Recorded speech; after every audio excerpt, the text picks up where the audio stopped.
तो पार्वती जी बोली आप हमको वर दीजिए कि काशी में जो मरेगा ना उसके सीधे कान में गुरु मंत्र आपको देना पड़ेगा। शंकर भगवान के हम तो उलझ गए वर दे के।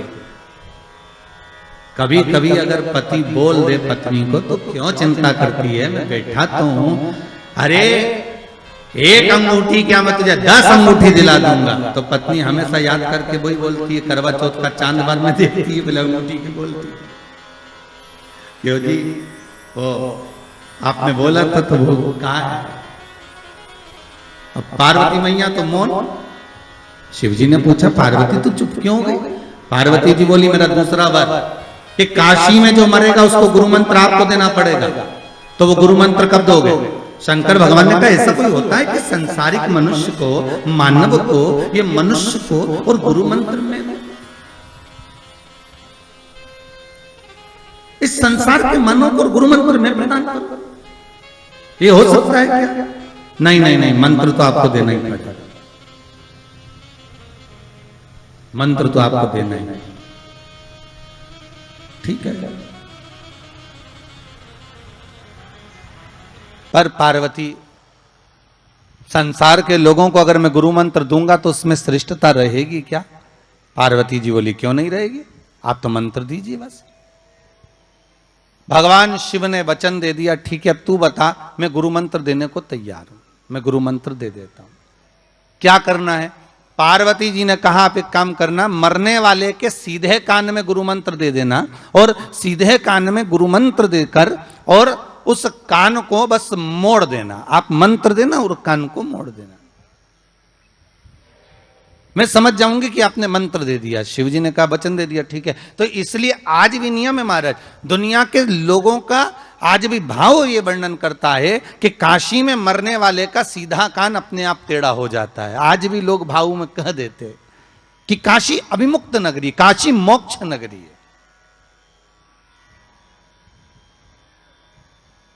और कितने किस्मत वाले हो भाई आप लोग, हो पंडितारा वालों, आपके यहां से तो काशी लगभग कितना होगा, 130 किलोमीटर के लगभग होना चाहिए, 130 किलोमीटर। कितने भाग्यशाली हो। शास्त्र कहता है काशी काशी काशी काशी 5 बार बोल ले जीव तो ही गंगा मैया का दर्शन हो जाता है? अभिमुक्तता प्राप्त हो जाती है, सहज थोड़ी ना काशी। तो पार्वती जी की आंख में आज अश्रु देखे। जब पार्वती जी की आंख में अश्रु देखे तो शिव जी ने पूछा बात क्या है, तुम बोलो आज पार्वती क्या हो क्या गया? पार्वती जी बोली बस बात इतनी सी है कि आप बोल रहे हो, मैंने कहा कि जहां मैं हूं वहां शंकर है, तो बिल्कुल पक्का, पर आप कह रहे हो जहां शंकर है वहां पार्वती नहीं है।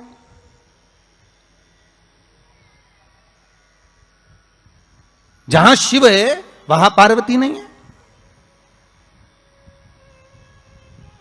आखिर क्यों, किस लिए?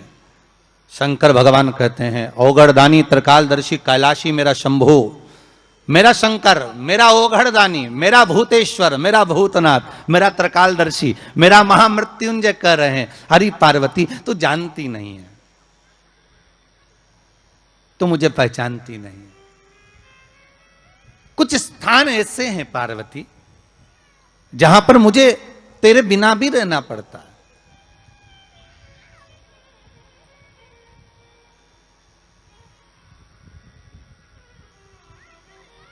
पार्वती जी ने हाथ जोड़कर निवेदन करा, प्रभु कोई एक स्थान ऐसा बता दो जहां शंकर हो और शंकर के साथ आद्य शक्ति पार्वती भी हो।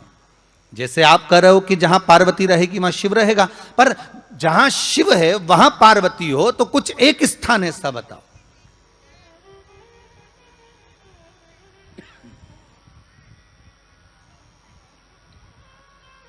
वो स्थान हमको दे दीजिए। शंकर भगवान ने कहा वो स्थान है कुंभ, कलश। कौन सा स्थान? जम के बोलिए, कलश। कलश देखा है आप लोगों ने? कुंभ कलश।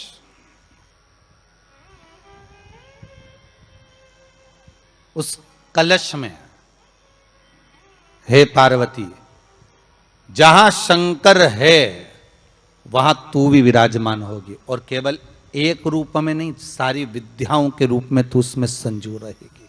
केवल एक कलश। आज नया संवत्सर है, नूतन वर्ष है। पूरे भारत की भूमि पर और मेरे भारत के जो मानव है जहां जहां निवास कर रहे हैं, विदेश में भी, पूरी भारत की भूमि पर आज के दिन लोग देवी जी की स्थापना करते हैं। तो क्या स्थापना में क्या रखते हैं? कलश रखते हैं ना। तो कलश किस लिए रखा जाता है? कलश का क्रम क्या है?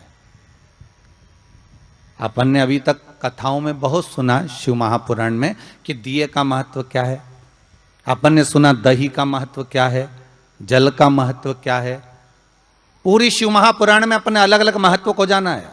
पर यह नवरात्रे में जो शिव महापुराण की कथा शुरू हो रही है, नवरात्रे में जो शिव महापुराण की कथा को हम श्रवण करने के लिए बैठे हैं, इसमें हमारा एक संशय और मिटना चाहिए कि भारत की भूमि पर जब मां आद्य शक्ति की स्थापना होती है, मां जगतजननी को जब विराजमान किया जाता है, या चैत्र नवरात्रे में, शरदीय नवरात्रे में, आषाढ़ी नवरात्रे में,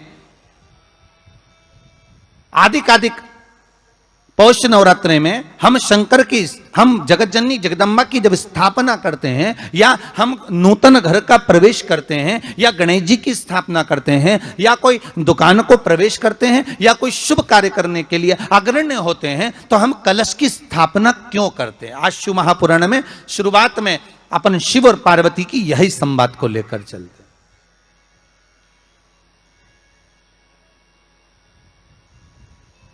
आखिर कलश में ऐसा क्या है?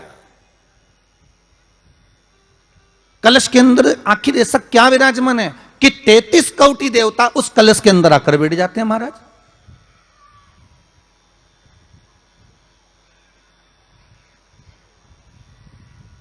आप कोई यज्ञ करने जा रहे हो, आप कोई पोथी पुराण करने जा रहे हो, आप कोई अच्छा कार्य करने जा रहे हो, तो ब्राह्मण देवता कह देते कलश की स्थापना होगी, कलश की शोभा यात्रा निकलेगी, कलश यात्रा निकलेगी, कलश विराजमान होगा।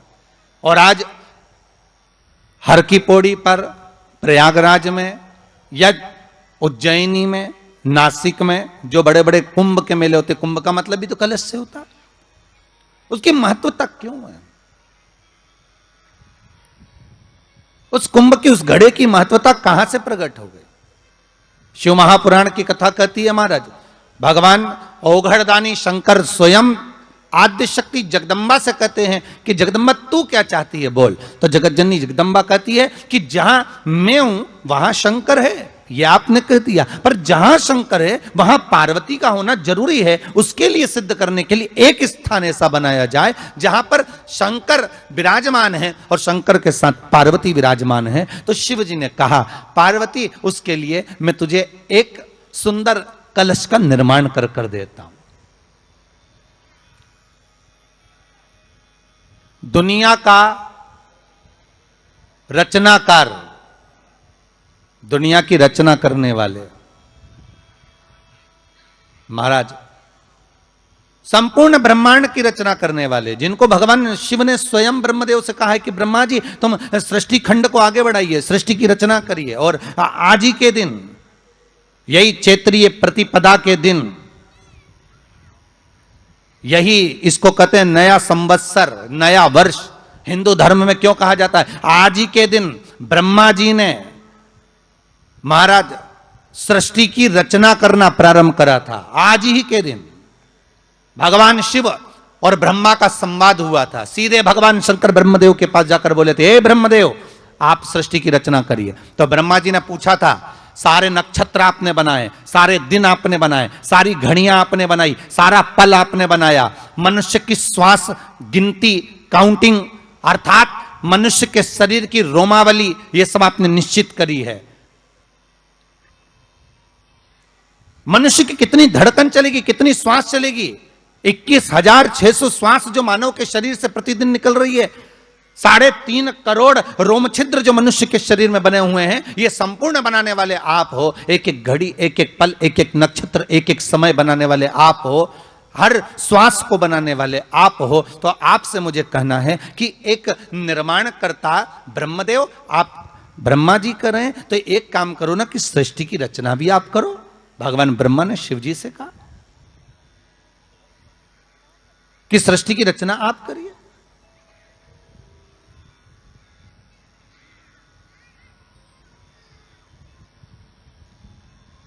महाराज भगवान ओघड़दानी त्रिकालदर्शी शंभु कहते हैं, मेरा कैलाशी मेरा शिव कहता है, नहीं नहीं नहीं, नहीं। ब्रह्मदेव सृष्टि की रचना करने को तो हम कर दें, मना नहीं है, पर भगवान विष्णु की नाभि से आप प्रकट हुए हो। भगवान शेषनाग की सैया पर शयन कर रहे हैं और भगवान जब शेषनाग की सैया पर शयन कर रहे हैं, उस शेषनाग की सैया से सोते हुए भगवान ने अपने नाभि कोश से आपको प्रकट करा है कमल के पुष्प के ऊपर, और आप भगवान की अंतः नाभि में ब्रह्मदेव ना जाने हजारों वर्ष तक आप नाभि में प्रवेश करते गए, हजारों वर्ष तक आप नाभि के अंदर जाकर साधना करते रहे, और साधना करने के बाद भी आपको यह पता ना चल पाया कि आपका प्रागट्य बिंदु क्या रहा। ब्रह्मदेव सृष्टि की रचना आप करिए।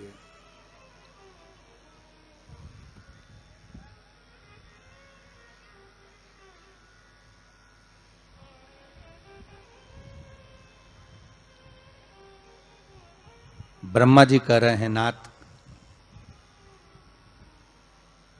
इस सारे ब्रह्मांड को रचना करना है कर दूंगा, मना नहीं है, पर रचना करता भगवान ब्रह्मा जी कहते हैं कि मैं संसार को एकाग्रित करूं उससे पहले 33 कोटि देवताओं को मुझे एकाग्रित करना है, और सारे 33 कोटि देवता एक जगह पर आकर विराजमान हो जाएं, ऐसी कोई व्यवस्था करना है।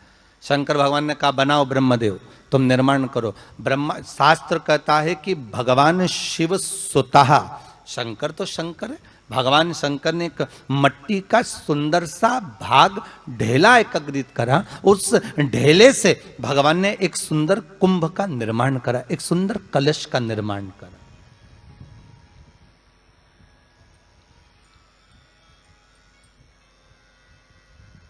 देखिए कितनी सुंदर कथा है। अगर आप लिंग पुराण में इस कथा को निकालोगे तो एक आनंद की अनुभूति और होगी। अगर किसी के मन में संशय हो कि यह कथा कहां से ली गई है, तो लिंग पुराण में से आप इसको निकालिए। उसमें वर्णन किया गया कि सफेद मट्टी का शिवलिंग, लाल मट्टी का शिवलिंग, पीली मट्टी का शिवलिंग, काली मट्टी का शिवलिंग, उस शिवलिंग के निर्माण के पहले जब भगवान का पूजन करने के लिए पात्र की जरूरत पड़ी तो उस पात्र का निर्माण किसने करवाया था? और सबसे पहला पात्र निर्मित, सबसे पहला पात्र का निर्माण, ये तांबा सोना चांदी पीतल इनके पात्र तो बाद में बने साहब। सबसे पहला पात्र बना ही काय का था? जम के बोलिए जरा, काय का बना था? सबसे पहला पात्र था ये मिट्टी का। आज भी हिंदू धर्म में भले तुम्हारे घर में सोने के कलश हो, भले चांदी के कलश हो, भले तुम्हारे घर में पीतल और तांबे के पात्र रखे हों, पर आज भी अगर ब्राह्मण कहेंगे कि हमें कोई यज्ञ करना है, अनुष्ठान करना है, हमें ये स्थापना करना है, तो ब्राह्मण एक ही बात कहेंगे कि तांबा पीतल चांदी के हमें पात्र नहीं चाहिए। ब्राह्मण कहेगा मैं मिट्टी के कलश लाकर रखो।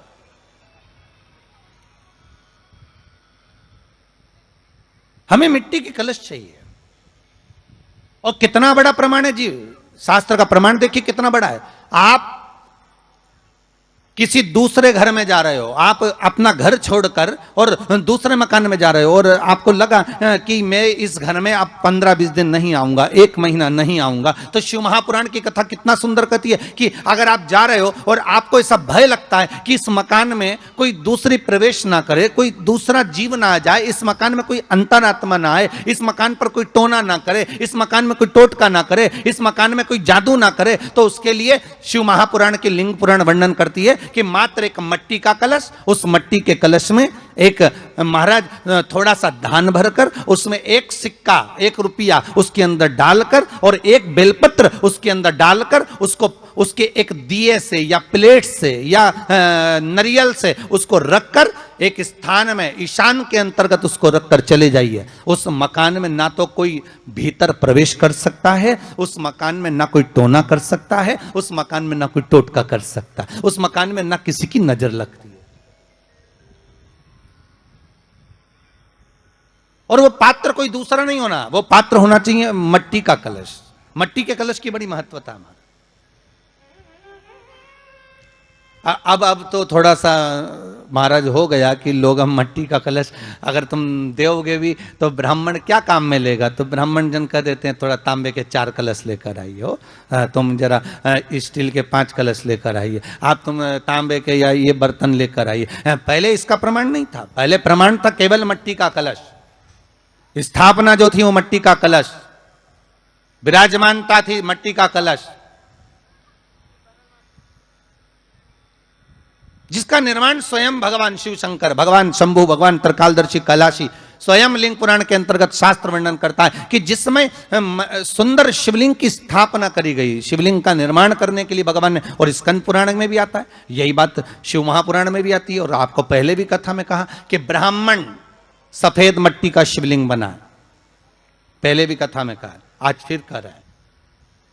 क्षत्रिय लाल मट्टी का शिवलिंग बना है, वैश्य पीली मट्टी का शिवलिंग बना है, शूद्र काली मिट्टी का शिवलिंग का निर्माण।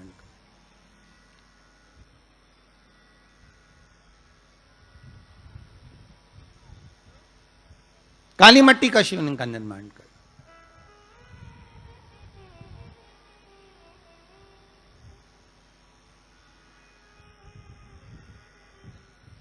एक बहुत अच्छी बात कहें, अगर आप लोगों को अच्छा लगे तो अपनी जिंदगी में उतारना, ना अच्छा लगे तो उसको छोड़ देना, ठीक है। जितने लोग भी कथा सुन रहे हो बहुत ध्यान देना, ये जो पानी पीने का जो मटका होता है ना, जिसको हमारे यहाँ कलश कहा जाता है, हंडा कहा जाता है, जिसको हमारे यहाँ परिंडा कहा जाता है, मटका कहा जाता है, तो पहले जो मटका चलता था वो लाल कलर का चलता था, ठीक है। उस पर कलाकृति करते थे लोग, उस पर डिजाइन करते थे। आप क्या भी होगा, जितने लोग कथा सुन रहे हो ना, आप क्या भी मटका होगा लाल कलर का चलता था। अभी अभी जो मटका चल रहा है ना, उसका कलर चेंज कर दिया गया। कौन सा कलर का हो गया? वो काले कलर का बेचने लगे। तो वो बेचने वाला क्या कहता है कि साहब ये सफेद, ये लाल जो मटका है ना, इस मटके से मजबूत अगर कोई मटका है तो वो काला है। बोलो सही है कि गलत है? अरे बोलो तो सही है ना। आप कभी जाओगे बाजार तो कह देगा, कुमार भी कह देगा, ये जो मटका है ना लाल वाला, इस लाल वाले मटके से मजबूत ये काला वाला मटका है, ये काला मटका है। और महाराज इससे पानी ज्यादा ठंडा ये कर देगा। पर शिव महापुराण की कथा, लिंग पुराण की कथा कहती है, और अगर आपने बैसाख मास की कथा को श्रवण कराओ, बैसाख की एक कथा होती है, उसको अगर आपने श्रवण कराओ तो उसमें वर्णन आता है कि घर के अंदर जहां पर आप पानी पीते हो, जिस स्थान पर अन्नपूर्णा निवास करती है, जिस स्थान पर अन्नपूर्णा का वासा होता है, रसोई घर में जहां पर भोजन बनता है, उस स्थान पर काला मटका नहीं रखा जाता।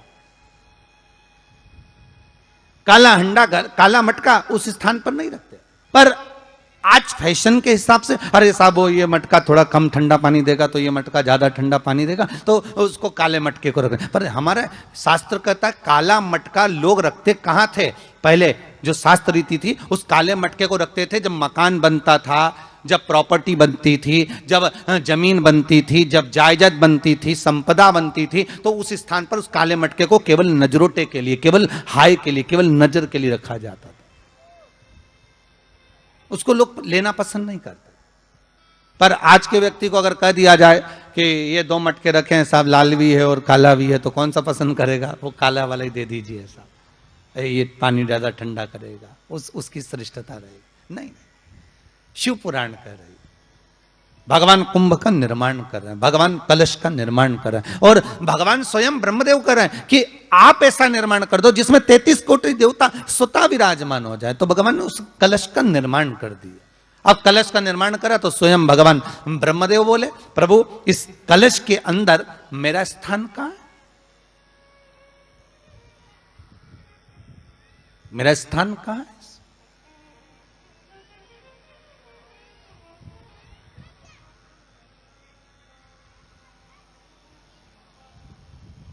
बहुत ध्यान देना महाराज, कलश का जो मुख होता है उस मुख पर भगवान विष्णु का स्थान होता है। किसका स्थान है? भगवान विष्णु का। थोड़ा सा नीचे आओगे, जहां से कलश का मुख दबा हुआ होता है, वह जगह भगवान स्वयं शिव की होती है। किसकी जगह है? भगवान शंकर की। कलश का अग्रभाग, नीचे का भाग जहां से फैला हुआ होता है, वहां ब्रह्मा का आधिपत्य स्थापित होता है। फिर कलश का जो नीचे का भाग होता है वो भगवान शिव और शक्ति का स्थान होता है। कलश के बाहरी भाग में, जहां पर बाहर का हिस्सा होता है, उस कलश के बाहरी भाग में 33 कोटि देवताओं को भगवान शंकर ने लाकर विराजमान किया होता है। महाराज भगवान शंकर 33 कोटि देवताओं को निमंत्रण देकर उस कलश में विराजमान कर दिया।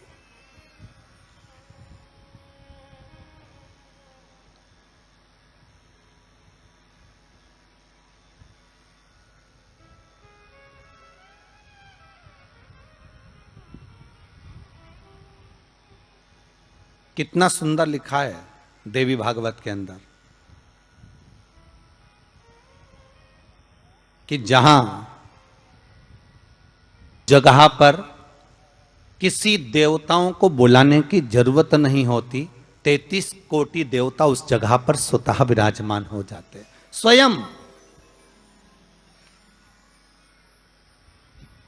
33 कोटि देवता स्वयं वहां विराजमान। और कितनी महत्वता कलश की महाराज।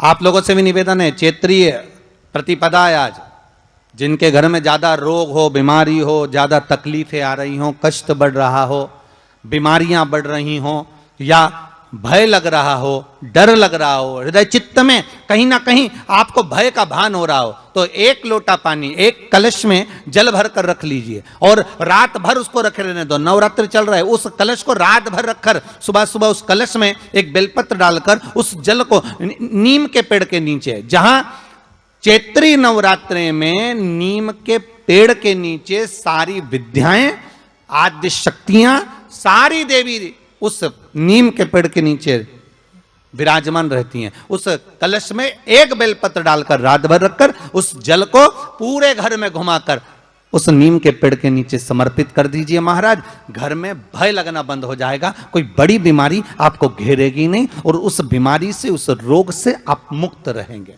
उस बीमारी से, उस रोग से आप मुक्त पाएंगे, वो बीमारी आपको घेर नहीं पाएगी। कलश का इस भगवान निर्मित कर दिया। ये कलश मेरा प्रतिबिंब है। अब कलश मेरा प्रतिबिंब है ये तो कहा, पर भगवान शिव के पास में आकर स्वयं कामदेव की धर्म पत्नी रति रो पड़ी। आंखों से आंसू बह रहा है। कामदेव की धर्मपत्नी रति रो रही है। शिवजी अपनी साधना में लीन थे। भगवान शंकर नेत्र बंद करके शिव आनंद में विराजमान थे।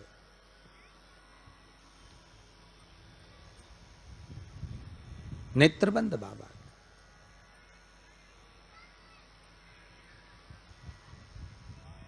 थारी धुन लागी भोला, थारी धुन लागी, हर हर भोला शंभू तमारी धुन लागी, हर हर भोला शंभू। भाव से हर हर भोला शंभू तुम्हारी धुन लागी, हर हर भोला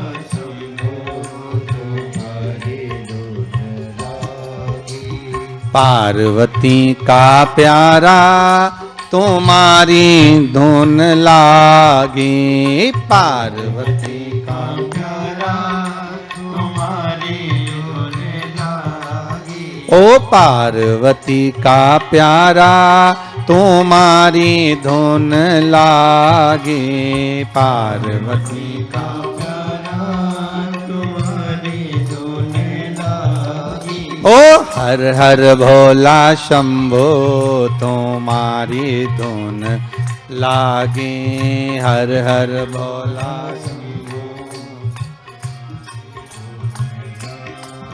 ओ हर हर भोला शंभो तुम्हारी धुन लागे, हर हर भोला शंभो तुम्हारी।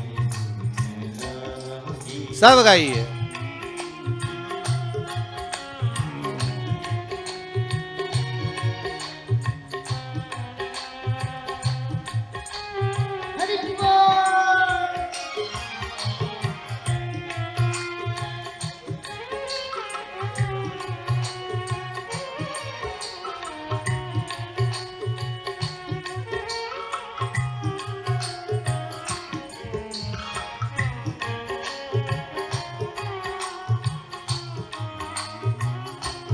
देहो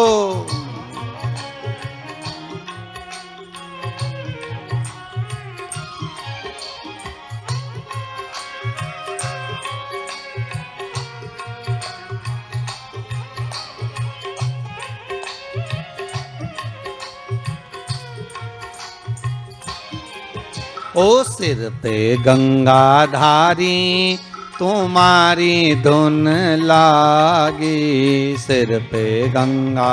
ओ सिर पे गंगाधारी तुम्हारी धुन लागी, सिर पे गंगाधारी तुम्हारी धुन लागी। ओ पार्वती का प्यारा तुम्हारी धुन लागी, पार्वती का प्यारा तुम्हारी धुन लागी। ओ पार्वती का प्यारा तुम्हारी धुन लागी, पार्वती का प्यारा तुम्हारी धुन लागी। ओहो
माँ गौरा जी का प्यारा तुम्हारी धुन लागी, माँ गौरा जी का प्यारा तुम्हारी धुन लागी। ओ माँ गौरा जी का प्यारा तुम्हारी धुन लागी, माँ गौरा जी का प्यारा